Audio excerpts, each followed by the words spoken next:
അടുത്ത air traffic കൺട്രോളറിന്റെ notification എപ്പോഴായിരിക്കും വരാനായിട്ട് പോകുന്നത്? അതുപോലെ തന്നെ ഒരു എയർ ട്രാഫിക് കൺട്രോളർ ആയിട്ട് ജോയിൻ ചെയ്യുമ്പോൾ നമുക്ക് സ്റ്റാർട്ടിംഗ് തന്നെ ഇൻ ഹാൻഡ് സാലറി എത്ര രൂപ കിട്ടും?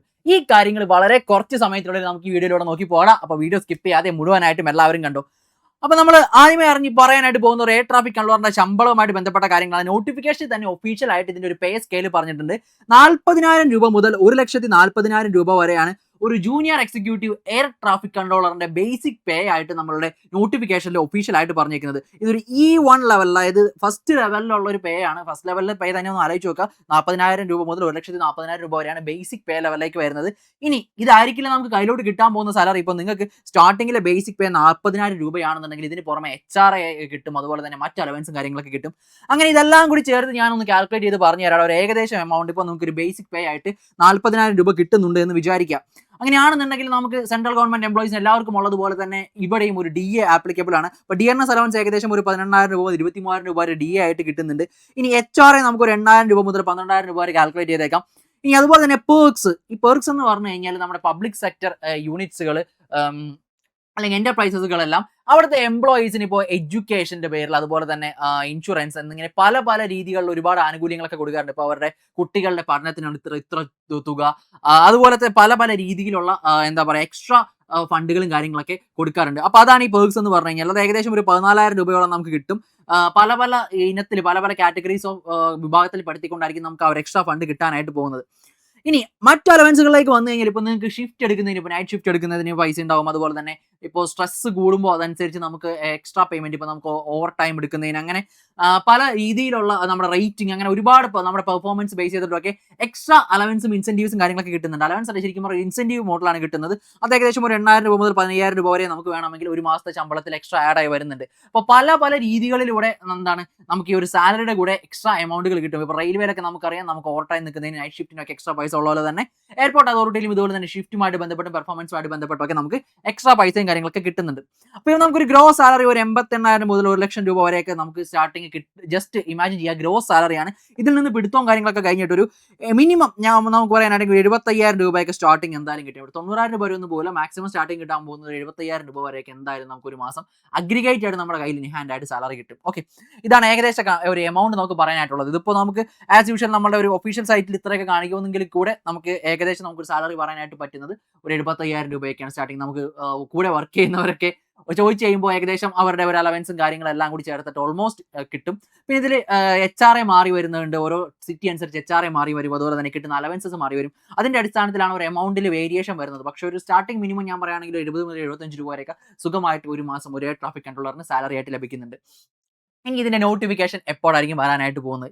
അപ്പോൾ ഇവിടെ നമുക്ക് നോക്കിയാൽ മനസ്സിലാവും. നമുക്ക് 2025 തൊട്ട് വന്നിരിക്കുന്ന നോട്ടിഫിക്കേഷൻസിന്റെ എണ്ണം ഒന്ന് എടുക്കാം. ഇപ്പോൾ ഞാൻ ഏറ്റവും ആദ്യം 2020-21 ഒരു പറഞ്ഞു കഴിഞ്ഞാൽ, ഇപ്പോൾ 2020-21 നോക്കി കഴിഞ്ഞ് കഴിഞ്ഞാൽ 2020-21 നവംബർ മാസത്തിൽ നോട്ടിഫിക്കേഷൻ വന്നു. ഡിസംബർ മാസത്തിൽ ഇതിന്റെ ആപ്ലിക്കേഷൻ ഓണായി.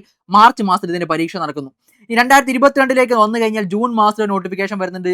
ജൂലൈ മാസത്തിൽ അതിന്റെ പരീക്ഷ നടക്കുന്നുണ്ട്. ഇനി 2022 ലാസ്റ്റ് ആയപ്പോഴേക്കും, അതായത് 2023 നോട്ടിഫിക്കേഷൻ വരുന്നത് 2022 ലാസ്റ്റ് തന്നെയാണ്. ഡിസംബറിൽ നോട്ടിഫിക്കേഷൻ വരുന്നുണ്ട്. ഫെബ്രുവരി ആയപ്പോഴേക്കും എക്സാമിനേഷൻ കണ്ടക്ട് ആയി. 23 ഒക്ടോബറിൽ നോട്ടിഫിക്കേഷൻ വരുന്നത്. ഡിസംബർ ആയപ്പോഴേക്കും അതിന്റെ എക്സാമിനേഷൻ കണ്ടക്ട് ചെയ്തു. 25 ഏപ്രിൽ നോട്ടിഫിക്കേഷൻ വന്നു. നമുക്ക് ജൂലൈ മാസത്തിൽ അതിന്റെ എക്സാമിനേഷൻ കാര്യങ്ങളൊക്കെ കംപ്ലീറ്റ് ആയി. ഇപ്പോൾ ഇതിന്റെ ലാസ്റ്റ് നോട്ടിഫിക്കേഷന്റെ ഫൈനൽ റിസൾട്ടും കാര്യങ്ങളൊക്കെ കഴിഞ്ഞ ഏപ്രിൽ മാസത്തോടു കൂടി ഓൾമോസ്റ്റ് ക്ലോസ് ആയി. അപ്പോൾ ഇനി വരാനിരിക്കുന്നത് അടുത്ത എയർ ട്രാഫിക് കൺട്രോളർ നോട്ടിഫിക്കേഷൻ ആണ്. അത് ഈ ഒരു വർഷം അവസാനം വരുമെന്നാണ് നമ്മൾ പ്രതീക്ഷിക്കുന്നത്. കാരണം ഏകദേശം ആ ഒരു ഡേറ്റ് ആയിരിക്കും വരാനുള്ള സമയം, അതാണ്. നമുക്ക് ഈ ഒരു വർഷം അവസാനം എന്തായാലും വരേണ്ടതാണ്. അപ്പോൾ ഇപ്പോൾ കണ്ടിന്യൂസ് ആയിട്ട് നിങ്ങൾക്ക് നോക്കിയാൽ മനസ്സിലാവും, എയർ ട്രാഫിക് കൺട്രോളർ നോട്ടിഫിക്കേഷൻ എല്ലാ വർഷവും വിളിക്കുന്നുണ്ട്. നല്ലൊരു അടിപൊളി പോസ്റ്റാണ്, വെറുതെ പറയല്ല. നമുക്ക് നല്ല സ്റ്റാർട്ടിംഗ് സാലറി ഉള്ള, നല്ല കരിയർ ഉള്ള, നിങ്ങൾ എയർ ട്രാഫിക് കൺട്രോളർ ആയിട്ട് തന്നെ ഫുൾ ടൈം ഇരിക്കണമെന്നില്ല. നിങ്ങൾക്ക് പ്രൊമോഷൻ സാധ്യതകൾ ഇങ്ങനെ വന്നുകൊണ്ടിരിക്കും. അപ്പോൾ എയർപോർട്ട് അതോറിറ്റിയിലെ ഏറ്റവും ടോപ്പ് മോസ്റ്റ് പൊസിഷനിലോട്ടൊക്കെ എത്താൻ സാധിക്കുന്ന ഒരു പോസ്റ്റ് തന്നെയാണ് എയർ ട്രാഫിക് കൺട്രോളറിൻ്റെത്. ഇതിനൊരു പ്രായപരിധി നോക്കിക്കഴിഞ്ഞാൽ 27 വയസ്സാണ് ജനറൽ കാറ്റഗറി വിഭാഗത്തിൽപ്പെട്ട ഒരാൾക്ക് അപ്ലൈ ചെയ്യാൻ പറ്റുന്നത്.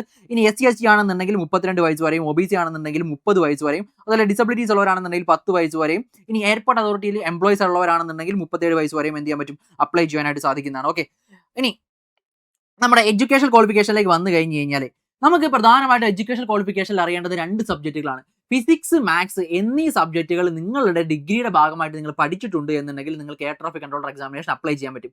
അതായത് നിങ്ങൾക്കിപ്പോൾ ഡിഗ്രി BSc പഠിക്കുമ്പോൾ നമുക്ക് BSc ഫിസിക്സ്, മാത്സ് പഠിച്ചു കഴിഞ്ഞാൽ സ്വാഭാവികമായിട്ടും അതിൽ ഫിസിക്സ്, ഫിസിക്സും മാത്സ് ഒക്കെ നിങ്ങൾ സബ്ജക്റ്റുകളായിട്ട് പഠിക്കുന്നുണ്ട്. അപ്പം BSc ഫിസിക്സ് പഠിച്ചിട്ട് ആളാണെന്നുണ്ടെങ്കിൽ പോലും നിങ്ങൾ മാത്സും ഫിസിക്സും കെമിസ്ട്രിയും പഠിക്കുന്നുണ്ടാവും. മാത്സ് എടുത്തിട്ടുള്ള ഒരാളാണെങ്കിൽ പോലും നിങ്ങൾക്ക് ഫിസിക്സ് ഒക്കെ സബ്ജക്റ്റ് ആയിട്ട് വരുന്നുണ്ട്.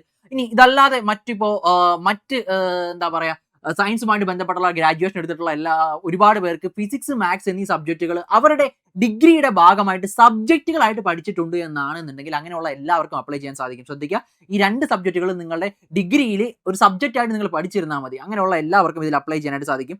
അല്ല എന്നുണ്ടെങ്കിൽ അപ്ലൈ ചെയ്യാൻ സാധിക്കുന്ന എഞ്ചിനീയേഴ്സിനാണ്. എല്ലാ എഞ്ചിനീയറിംഗ് ഡിഗ്രി ഉള്ള ആളുകൾക്കും അപ്ലൈ ചെയ്യാൻ സാധിക്കുന്നതാണ്. ഇപ്പോൾ ബാച്ചുലർ ഓഫ് ബിടെക് കഴിഞ്ഞ ബിടെക്കുകാർക്ക് എല്ലാവർക്കും എന്താണ് ഫിസിക്സ് അല്ലെങ്കിൽ മാത്സ് അവരുടെ സെമസ്റ്ററിൽ എവിടെയെങ്കിലും കടന്നു പോയിട്ടുണ്ടാവും.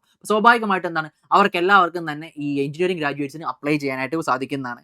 ഇതിന് പിന്നെ മറ്റൊരു ക്രൈറ്റീരിയ പറയുന്നത് ഇംഗ്ലീഷ് നിങ്ങൾ പഠിച്ചിരിക്കണമെന്നാണ്. നിങ്ങളുടെ 10th പ്ലസ് 2 സ്വാഭാവികമായിട്ടും നമ്മുടെ SSLC അല്ലെങ്കിൽ പ്ലസ് 2 നിർബന്ധമായിട്ടും ഈ ഇംഗ്ലീഷ് ഉൾപ്പെടുത്തിയിട്ടുള്ളത് കൊണ്ട് തന്നെ നമ്മൾ എന്ത് ചെയ്യേണ്ട ആവശ്യമില്ല, ആ ഒരു ക്വാളിഫിക്കേഷനിൽ ബോധറാവേണ്ട ആവശ്യമില്ല. അപ്പോൾ ഈ ഒരു ക്വാളിഫിക്കേഷൻ നിങ്ങൾക്കുണ്ടോ അപ്ലൈ ചെയ്യാൻ പറ്റുന്ന ഏറ്റവും മികച്ച പോസ്റ്റുകളാണ് എയർ ട്രാഫിക് കൺട്രോളറിൻ്റെത്. ഒരുപാട് കോമ്പറ്റീഷൻ ഈ ജനറൽ പരീക്ഷകൾ പോലെ ഉണ്ടാവില്ല. ഇപ്പോൾ നമുക്കറിയാം, ഒരു നോർമൽ ജനറൽ പരീക്ഷ എഴുതി കഴിഞ്ഞ് കഴിഞ്ഞാൽ എല്ലാ ഡിഗ്രി ഉള്ളവരും അപ്ലൈ ചെയ്യും. അതുപോലെ തന്നെ എല്ലാ എന്താ പറയുക ഗ്രാജുവേറ്റ്സും അപ്ലൈ ചെയ്യും. അപ്പോൾ സ്വാഭാവികമായിട്ട് അതിലൊരു കോമ്പറ്റീഷൻ കൂടുതലായിരിക്കും. ഇവിടെ അങ്ങനത്തെ ഒരു കോമ്പറ്റീഷൻ വരുന്നില്ല.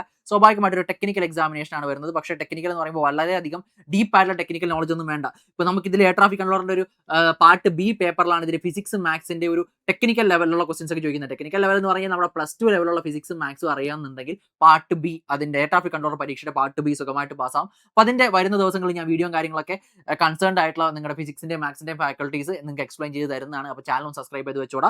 എയർ ട്രാഫിക് കൺട്രോളറിന്റെ PYQസും അതുപോലെ തന്നെ സിലബസുമായിട്ട് ബന്ധപ്പെട്ട അനാലിസിസ് വീഡിയോസ് വരുന്ന ദിവസം തന്നെ നമ്മുടെ ചാനലിൽ ഇടുന്നതാണ്. അപ്പോൾ പ്രിപ്പറേഷൻ എത്രയും പെട്ടെന്ന് ആരംഭിച്ചു. അതിനധികം സമയമൊന്നുമില്ല. നമ്മളൊരു വ്യോമ ബാച്ച് കൂടി ലോഞ്ച് ചെയ്തിട്ടുണ്ട്. കാരണം ഈ ഒരു എക്സാമിനേഷന്റെ നോട്ടിഫിക്കേഷൻ വന്നു കഴിഞ്ഞാൽ നിങ്ങൾക്ക് ഇപ്പോൾ നോക്കിക്കഴിഞ്ഞാൽ മനസ്സിലാവും, മാക്സിമം 3 മാസം കറക്റ്റ് ഒക്കെ കിട്ടുള്ളൂ. അപ്പോൾ ആ മാസം കൊണ്ട് നോട്ടിഫിക്കേഷൻ വന്നതിന് ശേഷം പഠിക്കാൻ നിന്ന് കഴിഞ്ഞാൽ ബുദ്ധിമുട്ടായിരിക്കും. കാരണം നമുക്കൊന്നും അത്ര ടച്ചിൽ നിൽക്കുന്ന സബ്ജക്റ്റുകളായിരിക്കില്ല. ഇപ്പോൾ പലരും വർക്ക് ചെയ്യുന്നവരായിരിക്കും. പലരും ഈ ഒരു ഫിസിക്സ് മാത്സ് അതുപോലെ തന്നെ നമ്മുടെ ബേസിക് ആയിട്ടുള്ള മാത്സ് റീസണിങ് സബ്ജക്റ്റുകളൊക്കെ തുറന്നു നോക്കിയിട്ട് ഒരുപാട് കാലമായിട്ടുണ്ടാവും. അപ്പോൾ അതുകൊണ്ട് തന്നെ അത്യാവശ്യം പഠിക്കാനുണ്ട് പരീക്ഷയ്ക്ക് വേണ്ടിയിട്ട്. സോ എത്രയും നേരത്തെ പഠിച്ചു തുടങ്ങുന്നു അത്രയും നല്ലതാണ്. കാരണം നമ്മൾക്കിപ്പോൾ ഓൾറെഡി നമ്മുടെ സ്റ്റഡി പ്ലാൻ സെറ്റ് ചെയ്ത് വെച്ചതാണെന്ന് അനുസരിച്ച് നമുക്ക് മാക്സിമം 2 ക്ലാസ്സോ 3 ക്ലാസ്സോ ഒക്കെ ഒരു ദിവസം വരുന്നുള്ളൂ. അപ്പോൾ ഒരു ദിവസം ഒരു 3 മണിക്കൂറൊക്കെ ഇൻവെസ്റ്റ് ചെയ്യാന്നുണ്ടെന്നാണെങ്കിൽ നിങ്ങൾക്ക് സുഖമായിട്ട് ഓൺലൈനായിട്ട് ഇത് വീട്ടിൽ തന്നെ ഇരുന്ന് പഠിച്ച് പാസ്സായിട്ട് ക്ലിയർ ചെയ്ത് പോകാൻ പറ്റും. അപ്പോൾ നിങ്ങൾ വർക്ക് ചെയ്യുന്നവരായിക്കോട്ടെ, നിങ്ങളിപ്പോൾ പഠിച്ചുകൊണ്ടിരിക്കുന്നവരായിക്കോട്ടെ, നിങ്ങൾക്കൊക്കെ എന്താണ് ഈ ഒരു ഓൺലൈൻ ക്ലാസ്സിലൂടെ സിമ്പിളായിട്ട് ഈ ഒരു സാധനം ക്രാക്ക് ചെയ്തെടുക്കാൻ പറ്റുന്ന ഒരു പരീക്ഷയാണ്. ഇപ്പോൾ നമ്മുടെ കൂട്ടത്തിൽ ഒരുപാട് പേര് ഈ ഒരു പരീക്ഷ ക്രാക്ക് ചെയ്ത് ജോലിയിൽ ഇരിക്കുന്നുണ്ട്. നമ്മളൊന്ന് അന്വേഷിച്ച് നോക്കിയാൽ മനസ്സിലാവും. ഇത് പോപ്പുലർ ആയി തുടങ്ങിയിട്ട് എനിക്ക് തോന്നുന്നു ഒരു 3-4 വർഷമൊക്കെ ആവുന്നുള്ളൂ. ഇപ്പോൾ അത്യാവശ്യം പോപ്പുലർ ആണ്. അതുകൊണ്ട് തന്നെ ഒരുപാട് പേര് ഈ ഒരു നോട്ടിഫിക്കേഷൻ വേണ്ടി കാത്തിരിക്കുന്നുണ്ട്. അപ്പോൾ നിങ്ങളും അപ്ലൈ ചെയ്തോളാം. നല്ലൊരു പോസ്റ്റ് തന്നെയാണ്. എത്രയും പെട്ടെന്ന് പഠനം ആരംഭിച്ചോ. എന്തെങ്കിലും സംശയങ്ങളോ കാര്യങ്ങളോ ഉണ്ടെങ്കിൽ താഴെ കാണുന്ന ഗൂഗിൾ ഫോം ഒന്ന് ഫില്ല് ചെയ്താൽ മതി. അതിൽ ഫ്രീ മെന്റർഷിപ്പ് അവൈലബിൾ ആണ്. നിങ്ങൾക്ക് എക്സാമായിട്ട് ബന്ധപ്പെട്ടുള്ള സകല സംശയങ്ങളും കാര്യങ്ങളും മെന്ററോട് തന്നെ ചോദിച്ച് മനസ്സിലാക്കാം. അതുപോലെ തന്നെ എന്ത് ഡൗട്ട് വന്നു കഴിഞ്ഞാൽ ഈ ഒരു നമ്പറിലേക്ക് ഒന്ന് കോൺടാക്ട് ചെയ്താൽ മതി.